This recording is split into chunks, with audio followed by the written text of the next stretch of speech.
Check, 1, 2, 3. Okay. I think we are in good shape. All the little bars are flashing and moving as they should, so we are on the air. Welcome, everyone. Welcome to Pondering, and I am your host, Joel Rissinger. What is Pondering, you ask? Well, thank you for asking. Pondering is a show, a podcast, and a live broadcast on Facebook where we ponder all things. We think them through, we consider them, we talk about them, we think out loud sometimes even about them. For the purpose of what? For the purpose of understanding, so that we live out our faith. And it really is something, this show at least, this podcast, is an event where we come at things and approach things from an unabashedly, unashamedly, and as I always say, unapologetically Christian perspective. So while we invite other opinions and thoughts and people to share, as long as they're polite, we can disagree, as we always say, without being disagreeable.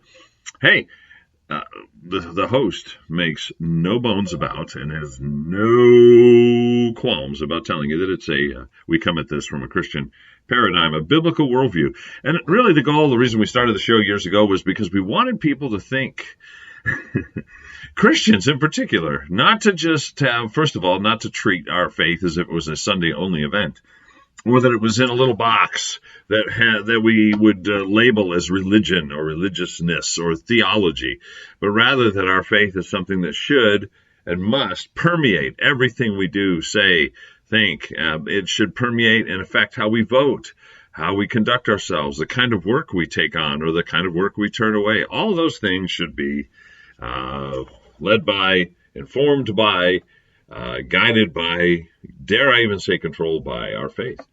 And so we shouldn't have little boxes and little, little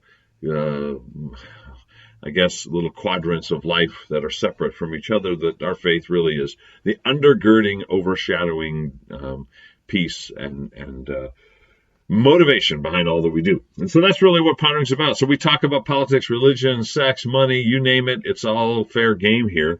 And we do so from that Christian worldview and perspective. We wanted Christians to think. We wanted Christians to let their faith, drive all their decisions and the rest of their life. And we also wanted to be a place where we could, not shy away from topics as if somehow it was inappropriate to talk about them. I think one of the biggest problems we have in our country today is the fact that Christians don't speak up. They don't stand up. They don't vote according to what they believe. You have now an entire party that promotes abortion on demand, even sometimes after birth, if a child survives an abortion attempt. You have a party that supports open borders. Just let everybody in and, don't even try to take care of them or figure out what they need. Just let them flow over and give them sanctuary cities where they can wander around homeless and hungry and defecate in the streets, such as happening in San Francisco. There can be criminals, gangbangers, terrorists coming across the border openly and freely with no checks, balance, or vetting. That's the goal. And somehow that's supposed to be good. We have a party that's dedicated to taxing and taking from people what is not the government's, what is rightfully theirs, the people who've earned it, to just give it away or more accurately use it to bolster their own power base. These are things that biblically don't stand up, don't hold water in the light of Scripture. And so Christians should not be voting along those lines and for people with those positions as we understand the truth. So anyway, that's just an example of how politics can be influenced by our voting, etc., can be influenced by the Word of God as we understand it and look at it and really apply it. Good morning, Susie. Good morning, Fred. Great to have you guys with us this morning. Anybody else I missed? All of you out there in podcast land, whether you're listening through iHeartRadio, Spreaker, Mixcloud, wherever you may be. Welcome aboard, all of you. So at 8:30 today, we're going to be joined by Tom Hanson, our official news anchor and historian. We'll talk about some of the stuff going on in the news. There's a lot happening, for sure, and we'll look at that, again, from a biblical perspective. Also, in the meantime, I want to talk to you guys a little bit about a challenging subject that we're going to be looking at as a church over the next several weeks, and that is dealing with people who are difficult. We have a new series actually starting tomorrow at Lifeway Church. And as we said to many, many folks the other night at our trunk or treat event, listen, we we hope you'll come to hear the series starting this Sunday, tomorrow, on relational vampires. What do vampires do? Well, they suck the life out of you. They suck your blood. Relational vampires suck the life out of you. They're just so difficult. They're draining. They're negative. They're critical. They just seem to be constantly needy. You give them a little bit of a help, and then they want more help. You give them $10, they want 50. You give them 50, they want 100. You give them 100, they want 1,000. And how does this work? How do you deal with this other than just try to get rid of them all or ignore them, which if they're your family or your spouse, that's pretty hard to do. If it's somebody that's in church with you or that works with you, other than quit your job or try to file a restraining order, what do you do? How do you deal with them? So we're going to talk about that over the next several weeks. And not only how do you deal with them, but how do you love them? Because Jesus commanded us to love, didn't he?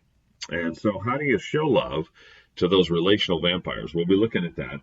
And I'm not going to try to, capture or present the series here or preempt Pastor Steve or myself, because I'll be speaking next week. But I rather have you think about a little bit about this subject and sort of being prepped for it. And honestly, I'm going to use you guys as a source for the sermon I'm going to be giving. Specifically, one of the types of people we're going to deal with are people who are critical. And so today, for the first several minutes of the program, I may get your input on dealing with people who are constantly critical. Well, I'll come back to that. If you're looking for a church home, we would love to have you. Come see us. We're right on the Berlin Turnpike in Newington, sort of kitty corner across from Bolorama, the bowling alley, if you know where that is, on the Berlin Turnpike, 2172 Berlin Turnpike to be exact. That's our address. We have 2 services every Sunday, 9:30 and 11:15 a.m. And we have childcare, we have a nursery, we have kids' church, we have a cafe with goodies and coffee. All that is available to everyone. The services are identical. We don't change things up. So, we have the same message, same music, live band, and all that stuff for both services. So hope you can come. And if you can't come, maybe you're shut in at home, maybe you've got other issues that prevent it, or you're just far away and you want to check it out, you can do so online at the Lifeway Church Facebook page, Lifeway Church Facebook page, or later we also post the messages at lifewaych.com. You can also learn more about the church there as well, lifewaych.com. If you want to participate in today's show in terms of comments, there are many ways to do that. If you're on the live stream right now, as Susie's doing, and Fred and others, you can just chime right in here in the live stream.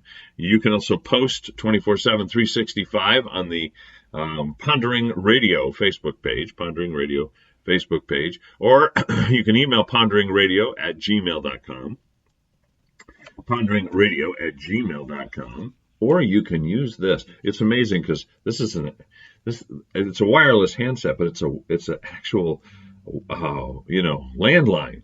What? Do people still have those? Apparently so. You can call and leave a message at the Pondering Radio studio here at 860-500-7163. 860-500-7163. So let's talk about critical people. Susie says, he said we have to love them, not like them, or trust them, or hang out with them. That is all true. That is all true. And usually, though, that is kind of the ending, a resulting conclusion, not the initial reaction, right, Susie? Like, in other words, if someone is just and corrigible, and we make attempts, and we'll talk about some of those attempts to help them out of their negative attitude. And again, we're going to focus on critical people today, but there's many types of relational vampires, and we'll be looking at that at Lifeway over the next several weeks. But the one I'm focused on for next week, thus using you as a source and as guinea pigs today, is the critical people. So with the critical folks, we might try several ways to sort of help them. Because when someone's hypercritical, it's usually because they're hurt. There's something wrong. There's damage done. They're angry. They're hurt. They've felt abused. They feel unloved. They feel unworthy. They feel maybe rejected by God. And so critical of everyone else is a way of sort of bolstering their own self-esteem or sense of value. And so sometimes we can get into that through some caring and validation and words of encouragement and comfort. We can sometimes, through prayer, things like the steps to freedom in Christ, we can help break that and help that change. But if someone refuses that help and rejects all of those attempts, ultimately we may have to avoid them, right? And may not be able to hang out with them. And as far as trust, I've always said, I think Jesus is the example. John says Jesus did not entrust himself to men, for he knew their hearts. In other words, he loved them, he served them, but didn't trust them. He knew. He knew that Judas would betray him. He knew the disciples would flee from him.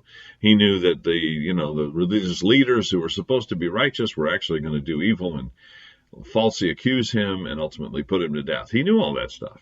He knew that the people on Palm Sunday who were shouting, Hosanna, Hosanna, would also be in the crowd a few days later, the same week, basically, saying, crucify him, and that some of the same folks would turn like that.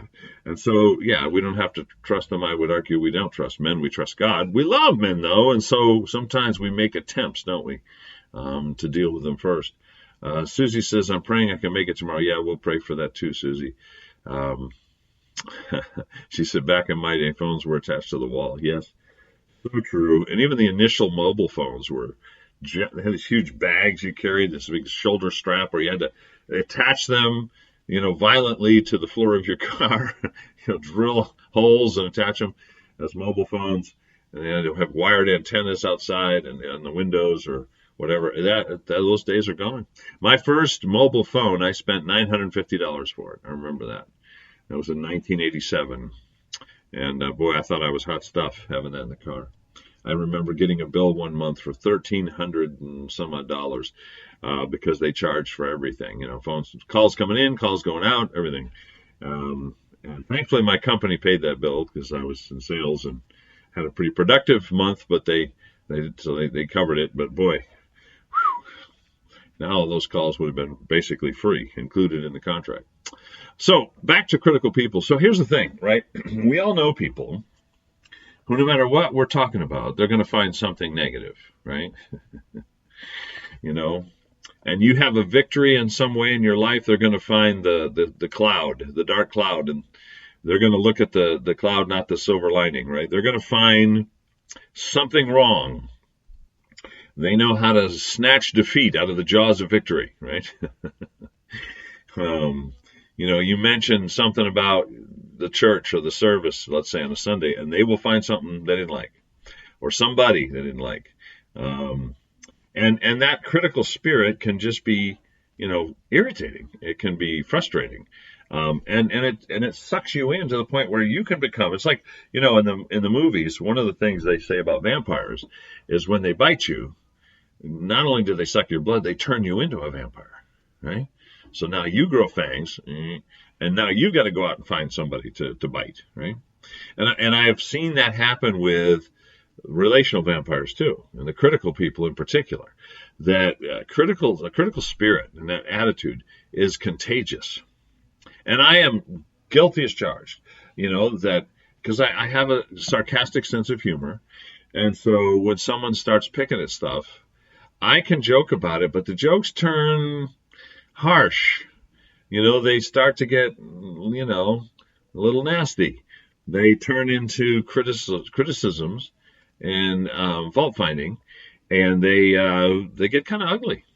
And I have to catch myself. I have to say, whoa, wait a minute, what am I doing here?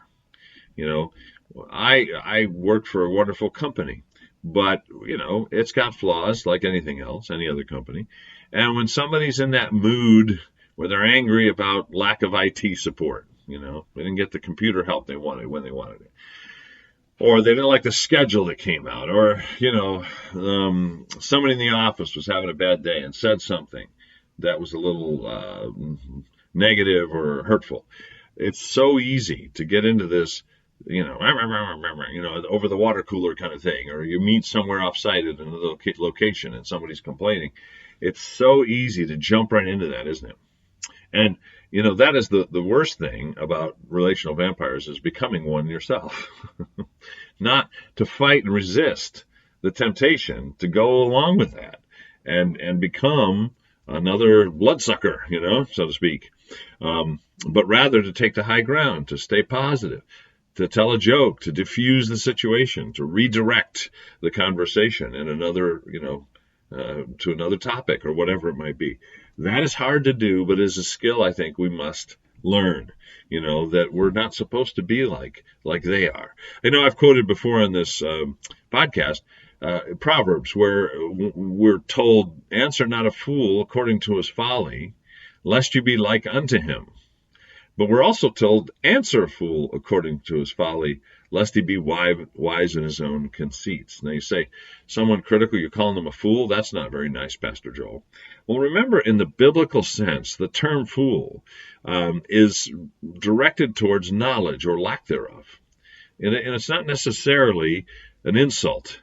I mean, it is because it's negative, but it's not, what am I trying to say? The motivation, the intent behind the use of that word in books like Proverbs is not to just slap them in the face or insult them or make fun of them. It's to acknowledge the reality that they lack truth. They don't understand the truth. And because they don't understand the truth, you have to treat them differently than someone who does understand the truth. And sometimes in the Proverbs, we read about fools who are unwilling to accept the truth. And now we're back to what Susie said before, where we may have to avoid them. But initially, we're just talking about somebody who doesn't understand the truth. And so when it says, answer not a fool in his folly, lest you become like him, it means, hey, if you sense or see, or maybe you've attempted some things, and that when you're talking to this person or trying to turn them around, all that happens is you get turned around, you become negative, you become angry, you become critical.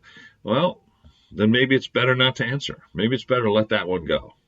On the other hand, it says we should answer a fool according to his folly, lest he be wise in his own conceits. In other words, if he's just going to continue in his foolishness, continue believing lies, continue believing partial truths or whatever it is, then you're better to try to help him, try to answer him. In fact, maybe that's the first step. And then the second step is to stop answering him so you don't become like him, right? And I don't think there's any more powerful example of that or application of that than with people who are critical or who have a critical spirit. Susie says they even have their own emojis. Yeah, so true. We faced some of that this week as a church because we did this tremendous outreach on Halloween night called Trunk or Treat. And people, are posting on Facebook, some of the Christian people that this is, you can't do this. Halloween's just evil. There's no way to have anything to do with it. You can't use it for good. And anybody who does is getting caught up in the demonic, whether they know it or not. And I had a guy that I know who posted on Facebook and gave people a form, a poster to print out that had a jack-o'-lantern with a line through it, like Ghostbusters. And, it said, we don't celebrate Halloween. It's demonic. As for me and my house, we will serve the Lord. And you're supposed to blow this thing up and put it on your front door so that when the little kiddies come along with their bags and they see this and they learn that they're worshiping demons by dressing up as puppy dogs and carrying candy around. And that's going to help them, right? They're thinking it's just dressing up and having fun. They don't know anything about the history. But when you post that jack-o'-lantern with a line through them and that scripture verse, well, that'll show them. Or other people I know have stood outside and lectured them and handed out tracts saying they're going to hell. There's another great option for winning the lost. I can't. Sorry. But anyway, who doesn't do that, who doesn't hand out the tracts or put the jack-o'-lantern with a line through it, poster is evil and that you can't use the day for good. And anyone who tries to, or any church tries to, is really just compromising and they're liberal and they're evil, et cetera, et cetera.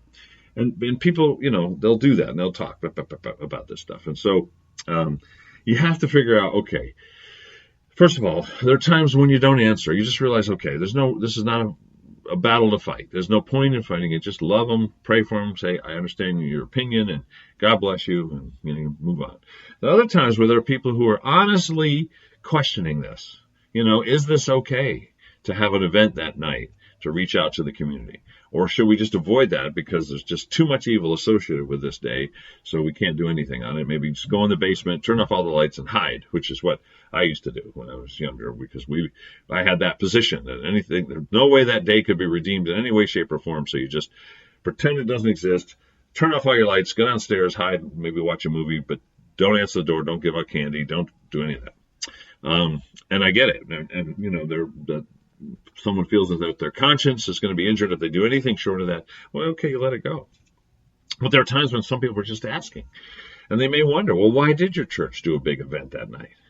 And I would say, well, the police that directed traffic said they counted over 2,000 people that came through. Not all could make it in. They turned away probably 80 cars. Some people circled the block for an hour to get back in again because they couldn't. There was no room in the parking lot for them. Pastor Steve and I, we know, connected with over 1,000 people because we stood at the exit and we gave out information on the church and invited them all to church individually. And we had at least 2 or 3 dozen who said, yes, we're coming. We want to come. And more than that, who said, thank you so much. Thank you so much for loving our kids and having a safe place and a dry place in the rain where we could come and they could dress up and have fun and have candy. And thank you for the food, because we fed them. We gave them hot dogs and popcorn and health food, cotton candy. Thank you, Pastor. We heard that so many times as they came through. So why did we do it? Well, we show God's love to these people. We're inviting them to church to hear the gospel. We're showing that, hey, we believe that even an evil day that has an evil history can be redeemed and used for good. And by the way, before you say, well, no, not Halloween, be careful. Be careful. Because if he can't redeem that day, what about you? Where's the line that it's just too evil to be redeemed? When we have a past that's just too ugly to be forgiven and covered by the blood of Christ. See, if there's a line with days, then there's a line with people. Be careful. And by the way, if you look at the history of Christmas and Easter and Valentine's Day, you'll find just as much evil and demonic background as you would of Christmas and Easter. You'll find the same as you would as Halloween. So, because Christmas was a dedicated holiday to a worship of the demon Mithra on December 25th, and Easter was dedicated to Ishtarte and the fertility rites and sexual orgies of the pagans. And what happened in all those cases was that the church overtook those days and dedicated it to something else. And you say, yeah, what about Halloween? Yes, even in the case of Halloween, I had a conversation with a strong Catholic woman who's actually a wonderful nurse I work with at one of the facilities where I serve as a chaplain this week. And she was bemoaning the fact that what used to be a day, All Saints' Eve, dedicated to celebrating the saints who've died in the faith, not just those designated as saints, but any believers who died in the faith. And granted, we as Protestants don't feel comfortable because of prayer to the saints, but it's not just about prayer. It's about, just honoring their lives and their testimony and their example, that when it originally was founded or named, that's what the purpose was. And she was upset that it had lost its roots. It was no longer a Christian holiday celebrating the people of faith that had died, but rather now it was all about, candy and costumes. And I just thought, what an interesting perspective, in contrast to sort of the fundamental Christian perspective, which is it's just a totally evil. There's nothing good about its history at all. And what she was describing, I know, is true, and it goes back centuries, not just, a couple of decades. But my point is, can the day, any day, be taken and used for good? Well, we believe so, which is why we did Trunk or Treat. We took the day. We used it to give out food. We used it to welcome people. We used it to celebrate with kids without any demonic, spooky, weird booths or trunks. We had to go inside, so there were tables this year. We did it with invitations to church and to hear the gospel and celebrate and worship Jesus with us. And it was a wonderful atmosphere, just a positive, happy place. And hundreds of lives were touched. So we believe the day can be redeemed, just like people can be, just like Christmas was. No one knows who Mithra is anymore, but they think of December 25th as Jesus' birthday, even though it wasn't his birthday. They think of springtime as Easter time, but Easter's about the resurrection of Jesus. Yeah, there's bunnies and chocolate in there. We can't figure out that too much. We don't know where that came from. But there's Jesus rising from the dead, and most Christians are fine with that because we have redeemed the day, which God can do just like he can redeem you or me. I mean, if he can redeem Joel Rissinger, he can definitely use October 31st for good. Anyway, but you'll have people who will throw stones, and sometimes you just don't answer. Sometimes you recognize that, hey, that's their perspective, and it's not worth fighting over. And there are times when they're questioning, and you just honestly give them an answer like I just did there and say, hey, this is why, and this is how, and this is what we're doing. And you have to kind of walk through those things. And then if you love them and they are open, you may try to get down to the root of it. If they're constantly critical, not just once or twice or over a certain issue, but they're just constantly negative, everything's bad. I mean, they criticize the church, they criticize the music, they criticize the pastor's jokes, they criticize the pastor's dress or the pastor's wife or you might want to peel that onion if they're open to it and find out what is hurting in you. And how can we help? Because sometimes that's the real issue. Not sometimes. Always, that's the real issue.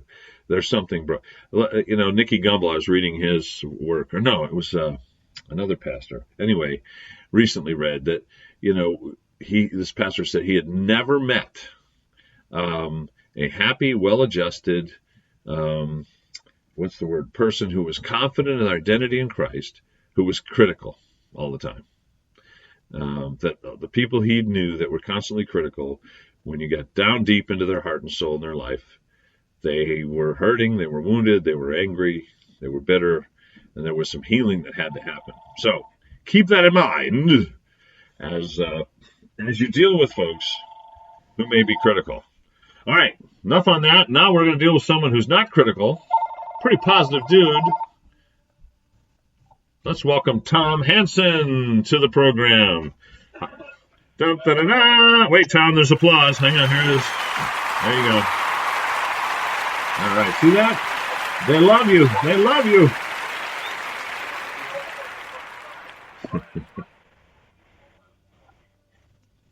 How have you been? It's been a few weeks since we had you on the show, and it's my fault, not yours. But what's new and exciting in South Carolina?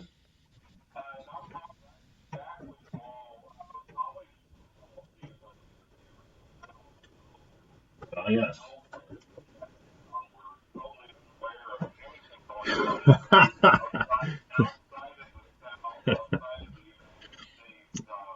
There's nothing in the world going on except college football right now, yeah.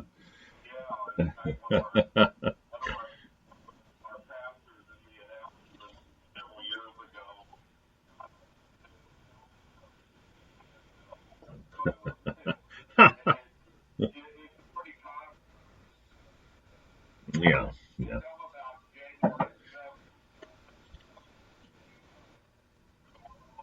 Yeah.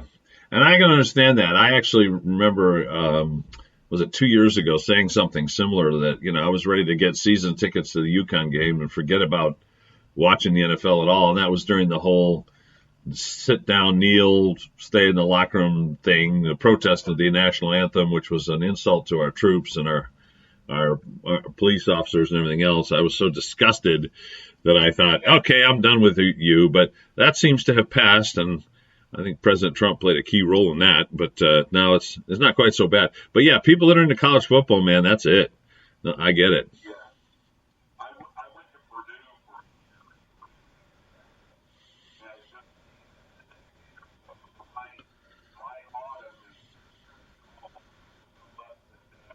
Right. Right.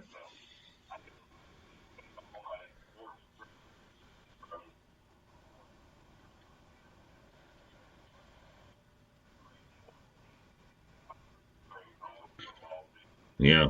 Yeah, absolutely. So you're well, though, family's well, all that good stuff, and just keeping your head above water, as they say.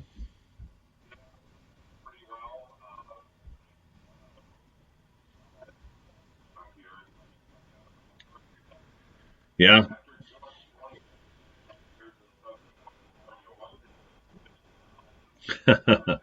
You're Yeah, you're just, it's outrageous. I know we went to Florida several years ago, near Orlando with the kids, and I remember we got, but not because we chose it, we chose the cheapest rental car we could find, uh, basically it was a box with wheels, that, a little rabbit on a turntable that, or a little squirrel that kept it moving.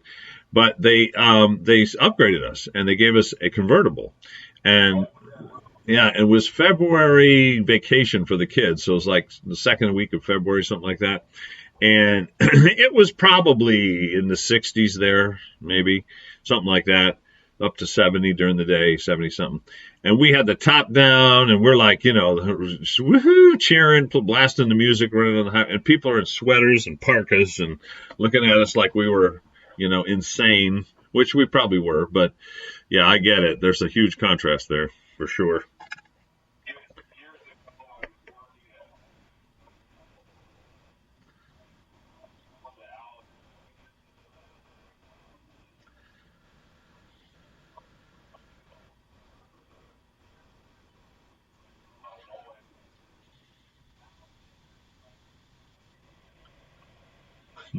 Nice. I don't want to hear it. Suck it up, Buttercup. Right? That's it. Yeah. By the way, Susie and Fred say hello to you in particular. So I'll make sure I pass on. You may be watching. You may see the live stream too. I don't know. But anyway, Susie's recovering from hip surgery, but doing well. Saw her yesterday. She looks absolutely marvelous. She glows and definitely feeling better now, not as much pain. So going through the whole rehab thing, and I expect to see her leaping tall buildings with a single bound very soon. Um, so anyway, what's happening? What you got on the docket today, news-wise? A lot going on in the national news, political news, and all that kind of thing, isn't there?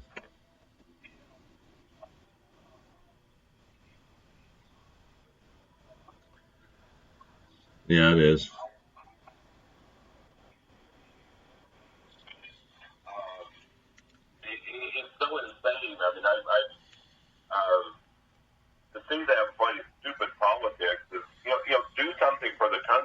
Right, right. Yeah.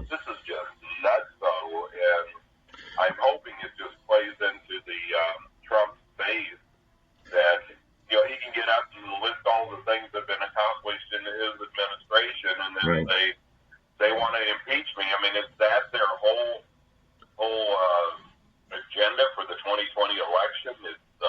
Yeah.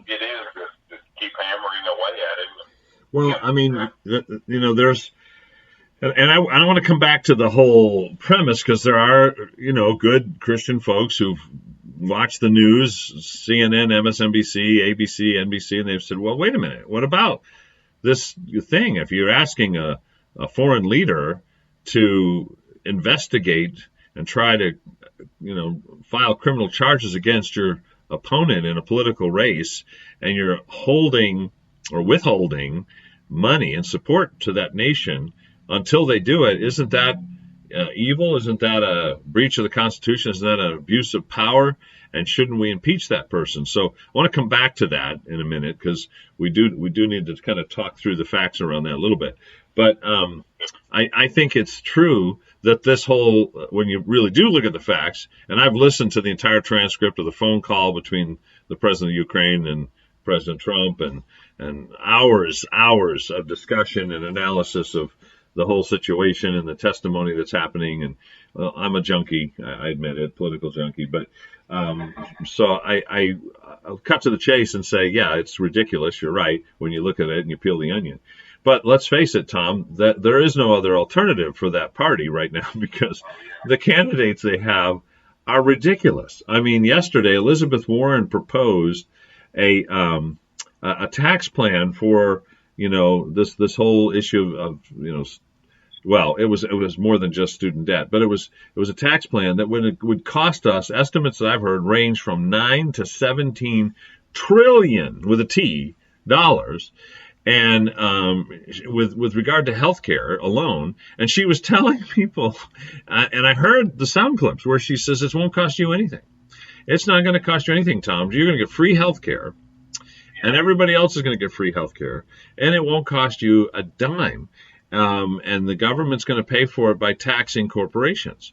Now, and she was talking about the billions of dollars of profit that the insurance companies made, and that's her leverage to say that's not fair, that's not right, where people aren't getting the right kind of coverage, and people are still spending out of their pockets outrageous amounts of money, which they are, and these insurance companies are making these huge multi-billion-dollar profits, so we're going to stop that by spending, I'll be conservative, $9 trillion to give everybody free health care. Well, it doesn't take much thought and math to figure out that $9 trillion is a whole lot more than, $83 billion. $83 billion is a rounding error when you're talking about, $10 trillion or so. And where's that money going to come from? Oh, we're going to tax corporations. So let's get real practical. You work for a company that has 100 employees. And they're going to suddenly have to pay several $1 million more, and some companies will be paying in the billions more, but several $1 million more for an average company to make up the 9 or 10 trillion. Where's that money going to come from? Well, they don't want to raise prices; they're going to lose business, right? They don't want to do that. They can't decrease services too much, or again, they'll lose business. They won't be competitive, especially to overseas firms that can build these things or make these things cheaper. So what do? They get rid of their people. They pay less. They expect more. So here's the news to the average American. Good news: free healthcare. Bad news: no job. Right? Good news: free healthcare, or bad. And maybe you're one of the lucky ones. You have a job, but now you're being asked to do 2 or 3 times the amount of work with no increase in pay. So is it costing you? No. Did you get a bill in the mail that said health insurance $300 a month? No, you did not. Thank you, Elizabeth Warren. But on the other hand, you're paying by not having a job or by working 3 times as hard as you used to. So when you look at these folks and what they're running on and what they're saying, it's crazy. So I don't think there's a chance any of them could get elected. So the alternative is let's just try to get rid of Trump, and then we'll have to pick one of them because it'll be the only one left standing. I don't know. I don't know if that's a strategy, but something like that. Yeah. It's interesting that yesterday he announced that his home state is now Florida, which yeah. I think it's pretty neat. I saw some figure about it. Just as people leave every year, Mm-hmm. and apparently, Greg got the raise cost of Florida. New York for having such high taxes. I hope these people coming south do not vote the same way they did in New York City. And I am all in favor of extreme betting of unrepentant Yankees coming to the south. And, if we can't get the wall built on our southern border, we can wrap it around South Carolina. There you go. No, I get it, because you don't want to bring their politics down. But people are fleeing because they're spending thousands and thousands in taxes that they don't have, especially if they're retirement age. Just can't live in Connecticut, New York, Rhode Island. It just doesn't work. Speaking of retirement age, I got a letter from whatever the taxing service is here in Greenville County, South Carolina. We get an old folks break on property tax now that my wife and I are old folks, that they're going the first $50,000 of a house price is now tax free. Yeah. Whoa, that's kind of neat. I like one of the benefits of being old. I'm not sure how much that's actually going to translate into lower taxes, but I thank the county treasurer, and that was kind of nice. Yeah, that's nice. That's great. Let me quickly go back to what I said about what about the people saying, well, wait, if a president tells a foreign leader to investigate an opponent, isn't that an abuse of power, et cetera? Well, the context of the phone call and other conversations was that generally about corruption in the Ukraine and here in the U.S. And we have a mutual agreement with Ukraine to share information and data on people that may be guilty of crimes of corruption and abuse. And the president was and I've heard the whole transcript, was talking about that. And the president of Ukraine was the one asking for help and repeatedly offering to help with things we were struggling with. And the first request was generally about the investigation into the president and some of the illegal activities around that had gone on.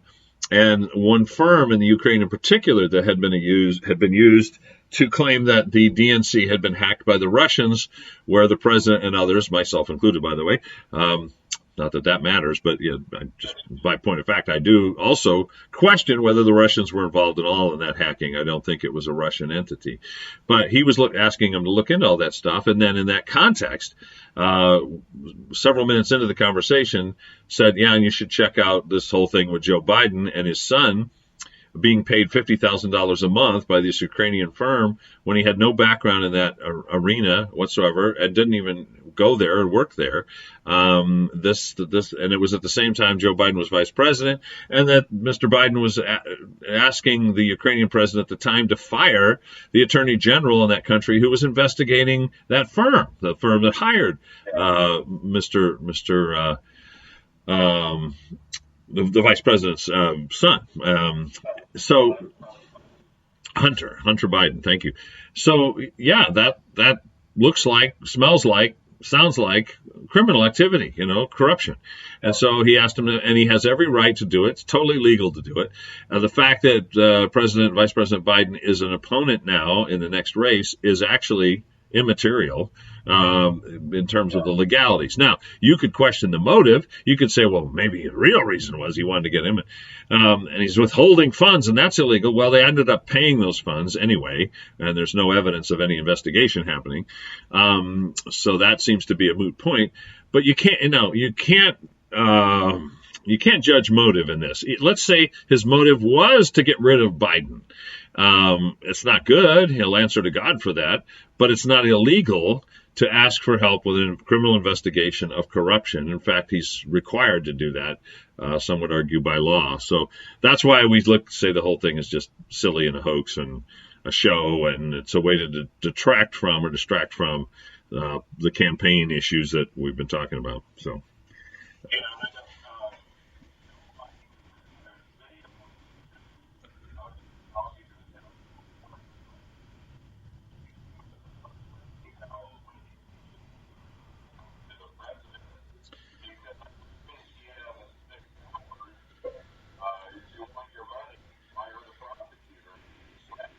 Right. Right.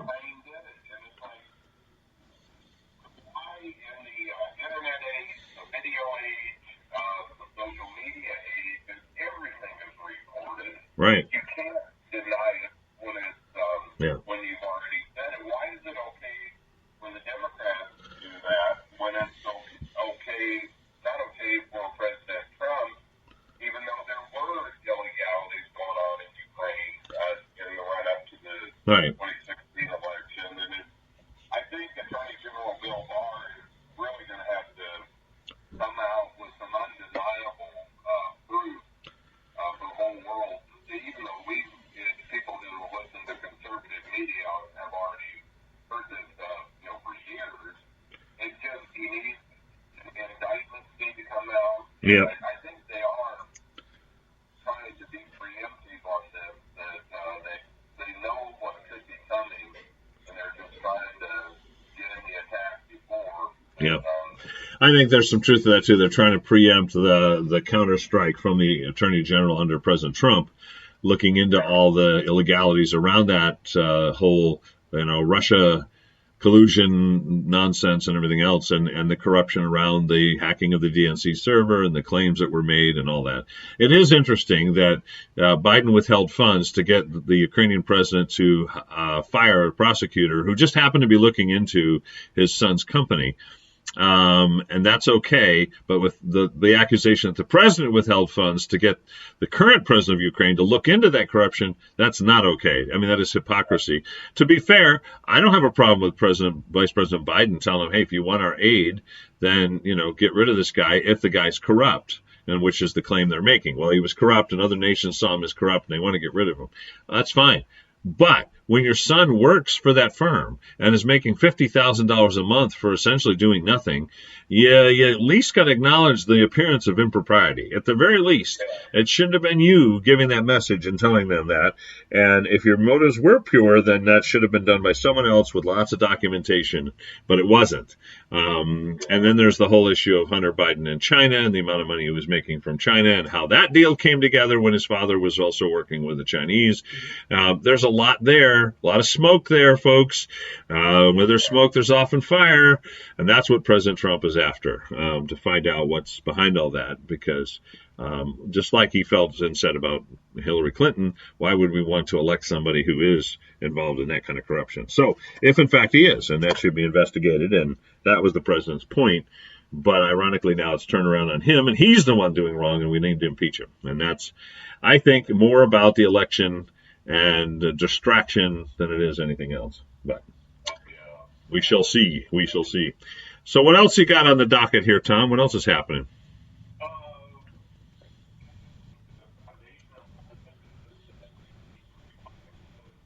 Amen.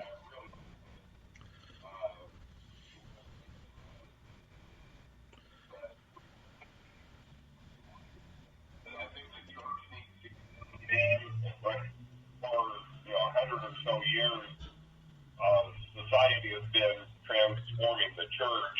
The church really needs to transform society. And I saw something on BJ Media where a Republican state representative in Georgia wants to make it a felony for doctors to perform gender transition procedures on minor people. Amen. Vasectomy, Yep. castration. I mean, how did our country ever get to this point? Yeah. I mean, even if we had been knocked out just 2 years ago and brought back to life now to see this, I mean, it's... Well, and isn't there a case in the court right now between husband and wife? Wife wants the child to get a sex change operation. Father does not. They're divorcing, or they're already divorced. And it's actually gone to the courts now. And granted, the courts are going to decide whether mom or dad gets custody. But in essence, that decision is driven by this issue, such that the courts will be deciding the gender of this child by making that decision. And I just find that repulsive, ugly, awful, unbelievable. And I know the argument will be made, well, they just decided custody. They didn't decide the gender. But they are deciding the gender by deciding custody unless they vote for joint custody. It's the only way that's going to be avoided. If they vote sole custody to either parent, they're making a decision on the gender of a child, which is unbelievable. I mean, just beyond what our grandparents would have ever imagined. And how does a child who hasn't even hit puberty yet, or one that's just a new, young teenager, know what they feel they really are and all that stuff? And, what gave us as human beings the right to decide or change it anyway?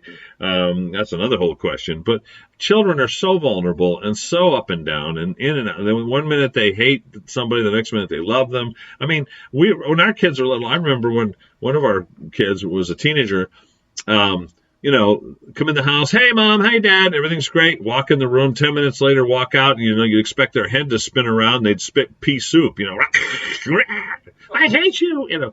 You think, well, who are you, and what did you do with our child right now? And then, 10 minutes after that, everything's fine. It's just hormones. It's, it's pressure, peer pressure, all that stuff. And in the midst of that chaos, mental and emotional chaos, you want them to be able to determine, oh, I'm not a boy anymore, I'm a girl now? Or vice versa? Yeah. That's insane. But that's what we're doing. Yeah. We grew up in a day where boys were boys, men were men, and they liked that. Women were women, girls were girls. They liked being girls. Yeah. Girls like guys, guys like girls. Right. We're all happy. Yeah, what a concept, yeah. Yeah, I look back with kind of pain just thinking of the late 50s and early 60s. I know the Bible says be careful, don't think that the former days were better than these, because there certainly was great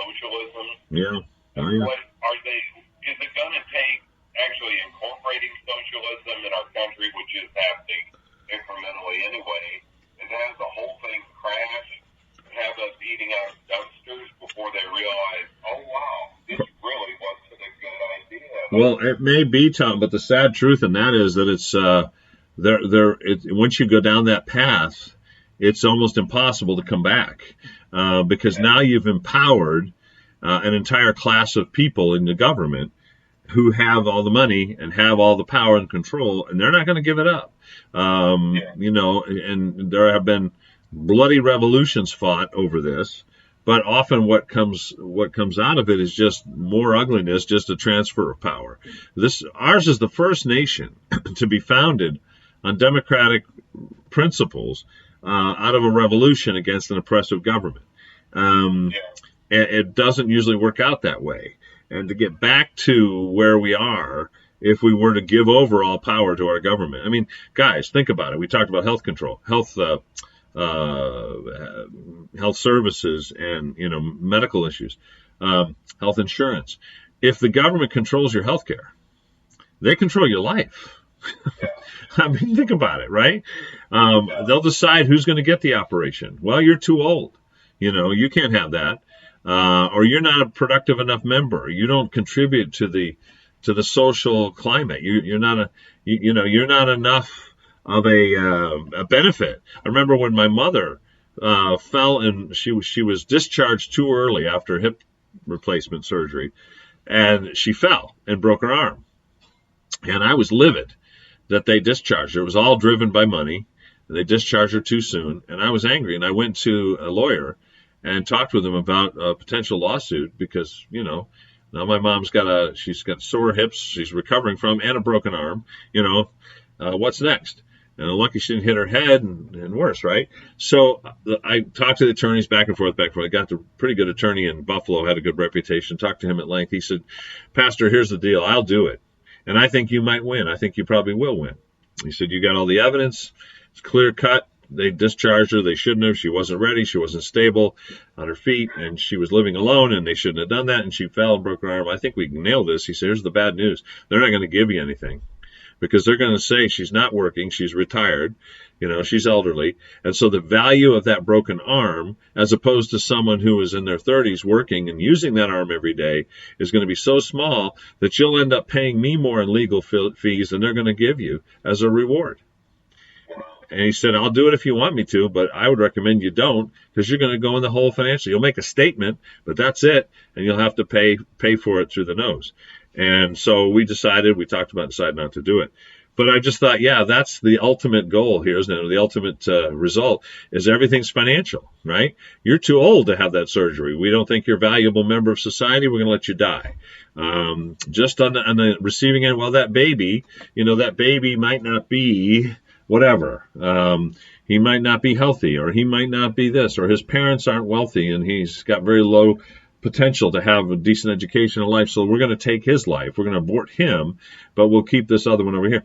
And guys, that's not a very far stretch from Hitler's approach, which was, if it's not blonde hair, blue-eyed, and we don't think it's Aryan, we need to get rid of it. Whether it's an adult, a child, or a senior, doesn't matter. And that's where he was headed. It wasn't just the Jews he was putting to death. It was blacks, it was Hispanics, it was people who were mentally challenged. He was trying to get rid of everybody who didn't fit the mold. And you say, well, that's horrific. Yes, it is, but that's where socialism leads in every place it's been tried. So I'm just afraid, Tom, that you might be right. We have to go down that path, but if we do, we can't get back.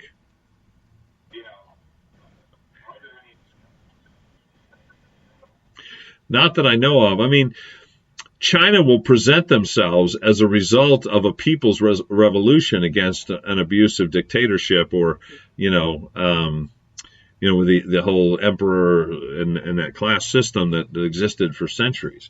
But obviously, what it resulted was communism, socialism, and more abuse.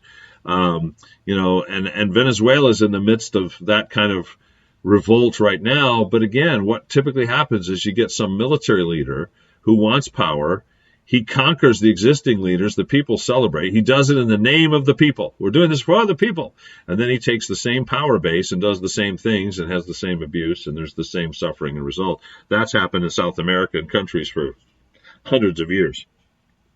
So I don't know of any positive story of someone coming back, but hey, we know the end of this one when Jesus returns and sets up a government that can't be overturned and will not be communist. And I think that's the only solution ultimately. But hey, we got about 2 minutes. Any historical data or examples you want to share today?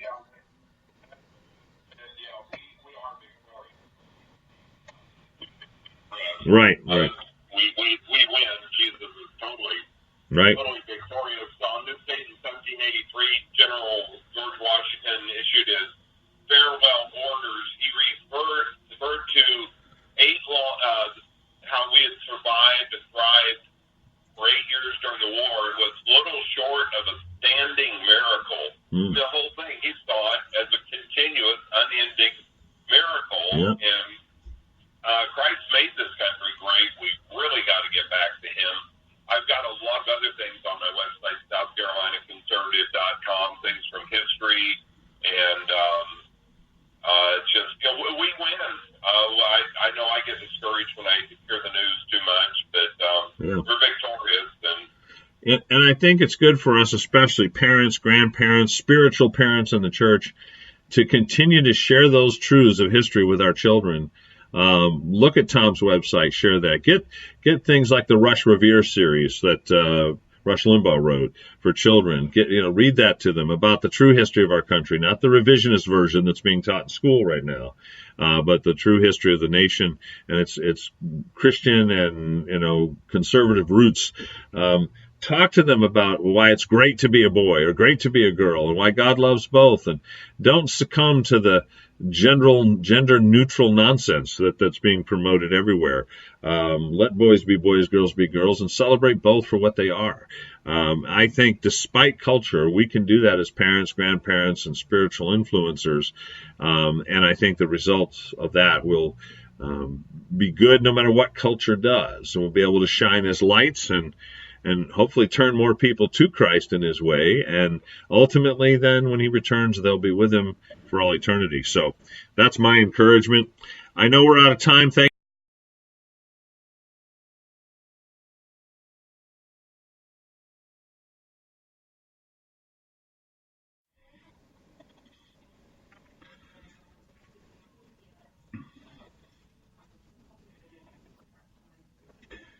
So, guys, those of you listening via podcast, had a little technical glitch there, but that wraps up another program. And Tom will join us again probably in about 2 weeks. Thanks for being with us. Let us know your thoughts. Post on the Pondering Radio Facebook page. Call us at 860-500-7163 or email ponderingradio@gmail.com. And again, thanks for joining us. We'll be back next week at 8 a.m. live on Facebook and via podcast around the clock. Bye for now.